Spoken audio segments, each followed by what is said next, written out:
Most people think empires are built by privileged men born with every advantage, but the truth is far darker and far more compelling.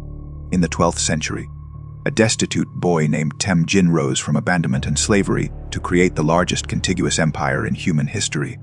This is the untold story of Genghis Khan, the man who conquered over 9 million square miles of territory and changed the world forever. His legend is one of ruthlessness, brilliance, and an unstoppable hunger for power that would echo through centuries and fundamentally reshape the destiny of millions of people across multiple continents. Temujin was born around 1162 in the remote highlands of Mongolia, near the Onon River, to a noble but struggling clan of limited resources. His father, Yesijay, was a respected tribal leader of the Borjigin clan, giving Temujin a promising and auspicious start in life. However, his childhood took a tragic and devastating turn that would shape his entire destiny and character. When Temujin was just 9 years old, his father was poisoned by rival tribesmen in an act of brutal revenge for past wrongs. With Yesijay dead, the clan that had once followed him abandoned Temujin's family, viewing them as too weak to survive in the harsh environment.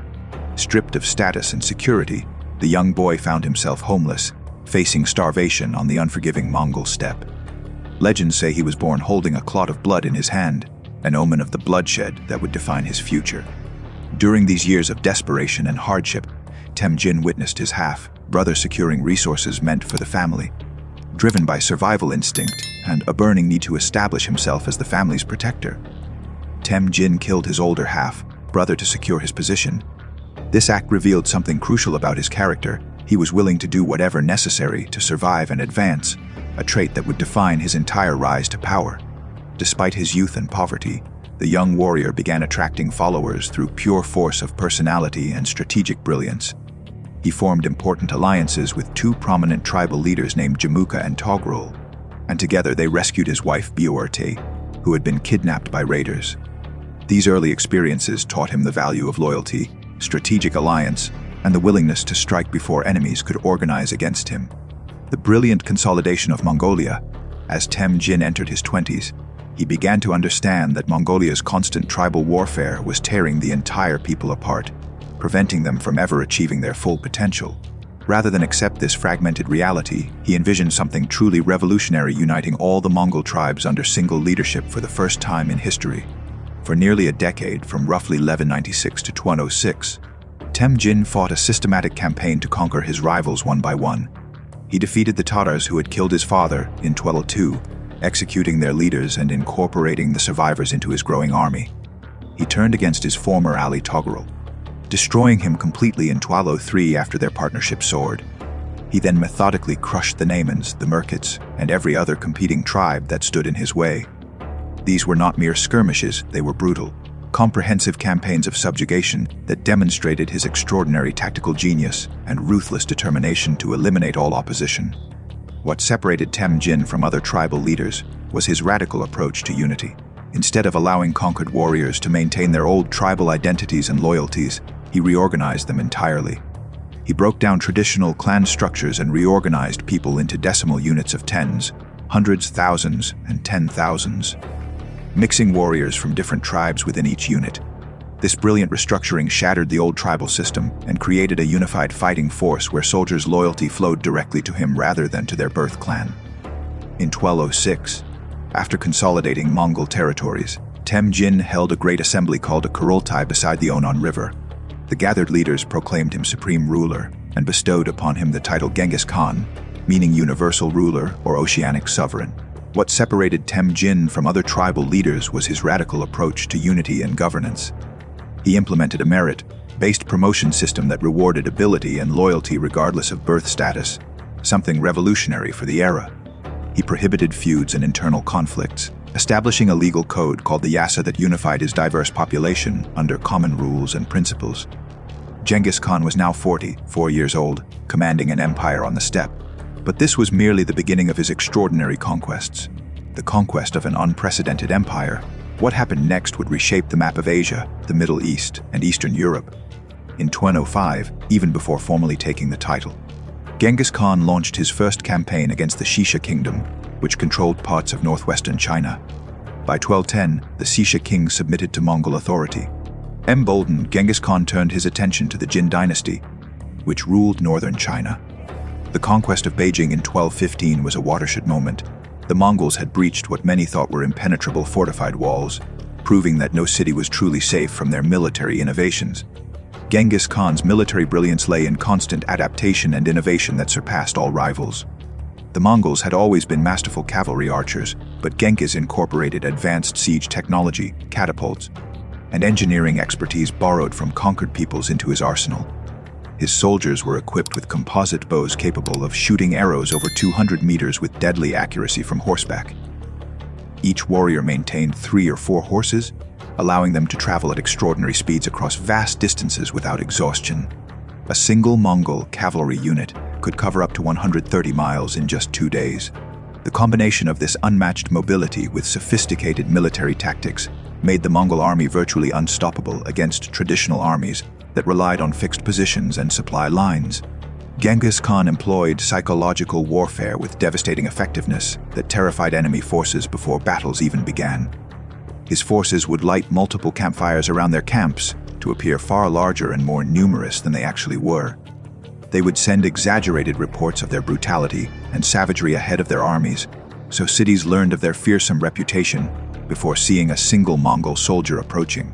He constructed elaborate spy networks to gather intelligence on enemy movements, military capabilities, and weaknesses. When faced with fortified cities, he would offer a simple choice: surrender peacefully and retain your life, or resist and face complete and utter annihilation. Cities that resisted often watched helplessly as Genghis Khan made terrifying examples of them, executing entire populations to demonstrate the futility of resistance to Mongol might. From 1218 to 1225, Genghis Khan turned his relentless gaze westward toward the Khwarezmian Empire, controlling much of Central Asia and Persia. The conflict began when the Shah of Khwarezm murdered Mongol envoys, a grave insult that triggered one of history's most devastating military responses. His generals swept through the Persian lands with frightening efficiency, pressing even further and sweeping into Russia and the Caucasus by 2023. The Mongol Empire had grown to unimaginable proportions in just 2 decades, spanning territories from Korea to Hungary. Genghis Khan was expanding in every direction simultaneously, his armies crossing burning deserts, towering mountains, and frozen steppes with equal facility. By the time of his death in 1227, the Mongol Empire stretched from the Pacific shores of China to the Caspian Sea, encompassing roughly 9 million square miles, more than twice the size of the Roman Empire at its peak and nearly 1/6 of all the world's land area.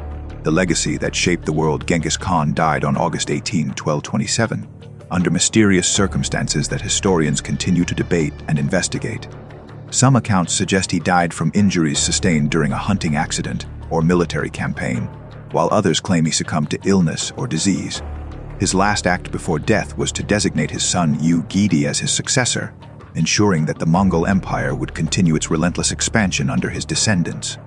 His body was buried in secret according to Mongol custom, with soldiers riding horses across his grave to hide all traces of its location and prevent desecration. The mystery of his burial place has intrigued and fascinated historians and archaeologists for nearly 800 years, remaining one of history's greatest unsolved enigmas. What Genghis Khan left behind was not merely an empire, but a fundamentally transformed world. His grandson Kublai Khan would go on to complete the conquest of China and establish the Yuan dynasty, becoming the first foreign ruler to govern all of China. Kublai moved the capital to what is now Beijing, founded the dynasty in 1271, and became famous in history through his interactions with the Italian merchant Marco Polo, who spent approximately 17 years at his court. The Mongol conquest opened trade routes that connected east and west for the first time in 1,000 years, facilitating unprecedented exchange of goods, technologies, and ideas along the legendary Silk Road. Under Mongol rule, the empire enacted progressive policies including religious tolerance and meritocratic promotions based on ability rather than birth. However, this tolerance came with a brutal cost. The Mongol conquests cost millions of lives, and entire cities were sometimes destroyed as warnings to potential rebels. The empire inadvertently spread plague from Asia to Europe, contributing to the catastrophic Black Death that killed tens of millions. Genghis Khan's genetic legacy is equally remarkable. Scientists have discovered that approximately 16 million living men carry Y chromosome markers linking them directly to him and his relatives, making him one of the most genetically prolific individuals in human history. His bloodline spread across Asia, the Middle East, and Eastern Europe through both legitimate descendants and countless offspring from conquered territories.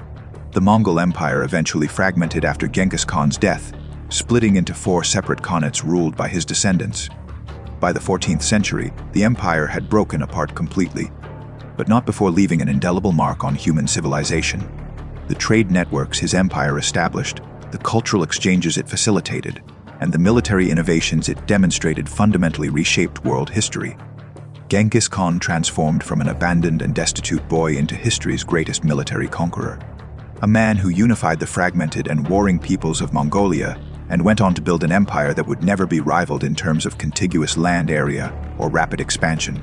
His story is not simply about military conquest and territorial acquisition, but about vision, determination, strategic brilliance, and the extraordinary power of a single individual to reshape the entire course of human events and civilizations.